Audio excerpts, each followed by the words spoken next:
Sebagai perusahaan penyeberangan dan pelabuhan, ASDP memiliki sasaran dan tujuan yang harus dicapai setiap tahunnya.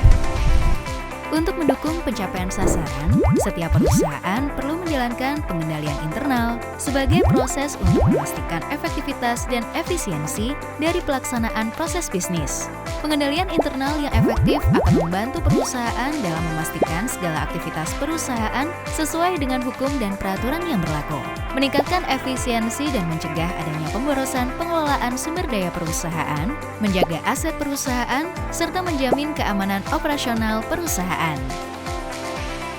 Lalu, bagaimana cara perusahaan memastikan pengendalian internal telah dijalankan dengan baik? Internal Control Testing merupakan pengujian yang dapat dilakukan oleh lini kedua atau lini ketiga perusahaan terhadap kontrol atau pengendalian internal yang sudah dilakukan oleh lini pertama untuk mencapai sasaran perusahaan.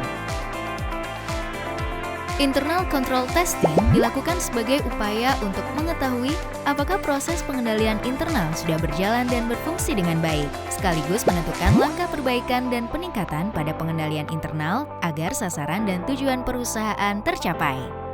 Proses Internal Control Testing dilakukan sebagai berikut. Proses yang pertama yaitu identifikasi proses bisnis atau risiko untuk pengujian yang terkait dengan risiko korporat ataupun risiko operasional lainnya yang dianggap penting.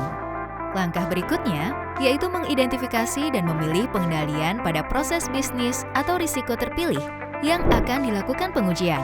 Pengujian dapat dilakukan pada semua pengendalian atau pada pengendalian yang dianggap paling penting.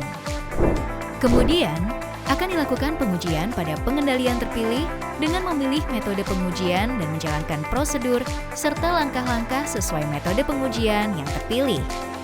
Setelah itu, hasil dari pengujian harus dianalisis untuk menentukan rencana tindak lanjut sehingga meningkatkan kecukupan desain pengendalian dan efektivitas pelaksanaan pengendalian internal untuk mencapai sasaran perusahaan.